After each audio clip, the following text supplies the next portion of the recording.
Mortal Kombat Legends: Scorpion's Revenge. A kind of retelling of the original Mortal Kombat story from the game one, as well as a origin story for the character Scorpion, because he's basically the main character of this movie. When in the game, it's actually supposed to be Liu Kang, because he was the one who's supposed to be the winner and the one everybody's rooting for, the underdog. But I decided to go Scorpion, which I think is actually better because his story is a hell of a lot better. Like, to be honest with you, I played Mortal Kombat 1, 2, and 3 on the Sega when they first came out. I also played them in the arcades at an arcade called Fun Depot where I live. I don't remember there being a story in it. I know there was a story in it from what people say and from like stuff like Angry Video Game Nerd. But I don't ever remember being a story in the game. It was probably on like the load screens and I just skipped it because I was a child. I didn't really want to read. I wanted to play video games. So when I originally was watching this movie, spoiler alert. Oh, before I go into spoilers, I give it a B. I'm happy I bought the Steelbook version of it from Target. And now spoilers in 5, 4, 3, 2, 1.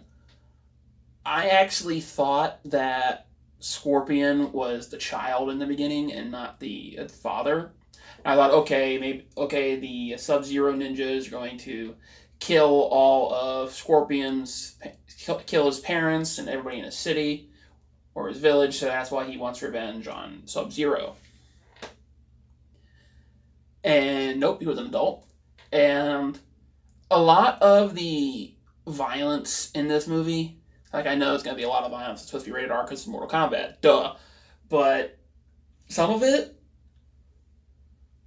a little over the top, especially when you're not in like the fighting realm, where I can kind of see somebody surviving if their head's crushed or their chest is crushed or whatever when they're in outer realm, because okay, the realm's probably keeping them alive, power of the realm. But we're not when they're on Earth and their rib cage is crushed or their skull is broken.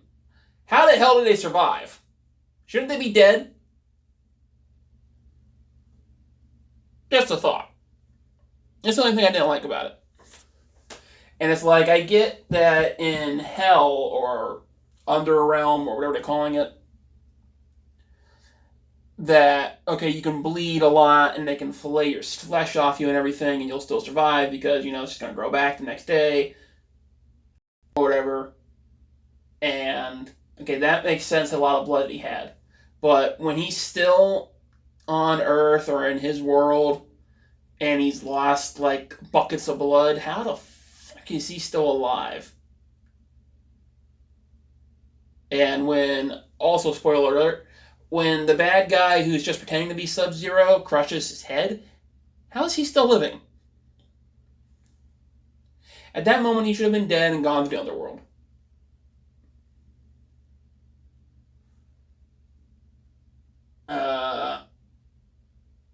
I guess this is why because Sub-Zero he kills Sub-Zero and Sub-Zero really didn't do anything wrong. He was actually framed for everything. So I guess that's why in 2 he's supposed to be Sub-Zero's brother or whatever, his protector or something like that.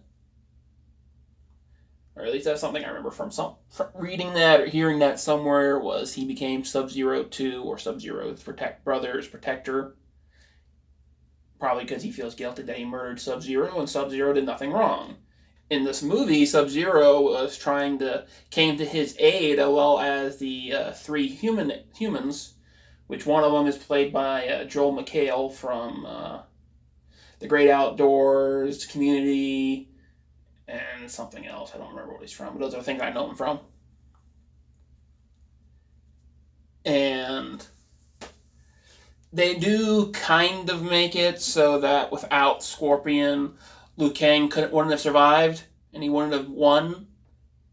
But Raiden says that it was his destiny to just win the match, not win it outright by defeating the half dragon, half human guy, Goro, 4 arms, because he and Raiden had convince Scorpion to not live only for revenge and be the slave of hell, to be his own person. I enjoyed it. The animation was great. Of course, it's based in Asia. The animation department, if you watch the credits, they're all Asian names. Just the writers and the cast are English names. As I said, I enjoyed it. I would love to have a part 2, maybe a trilogy of these. Maybe the second one would be like Subzero or something, and have it be based on the second game, and the third one be Reptile, and that'd be the third game. I don't know, or whatever. Reptile. I think Reptile appeared in the third one. Reptile's the green one. It's either the green one or the red one was the third game,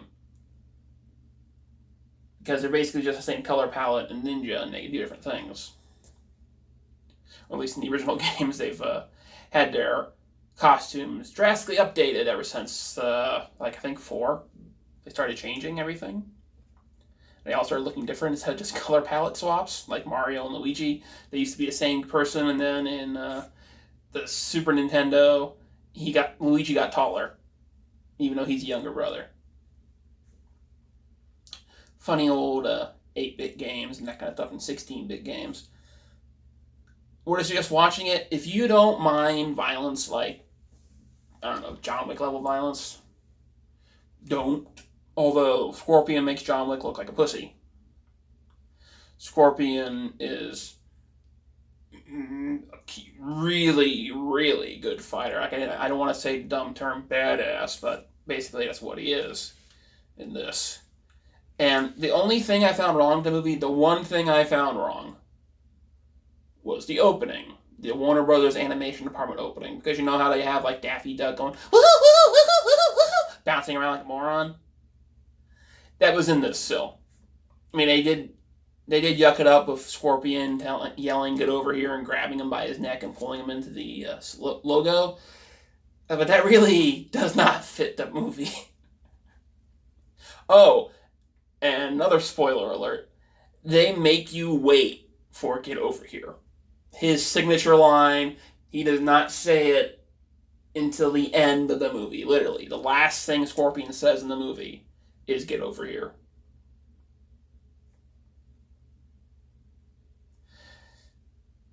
Thanks for watching, and see you next time. Do you plan on watching this? Did you buy it? Did you see all the 7 C's? Do you not give a shit? No one comments on my videos anyway, so hey, have a good one. Like, I can't do what some people do. I'm going to read the comments for the week. It'd be like 1 comment or 2 comments, and it would be on videos that are like months old. It wouldn't be anything new. I'd have to do comments of the year because I don't get that many comments. No one comments on my stuff they dislike or dislike. You know what? I'm just rambling now. It's 2:20 in the morning. Have a good one.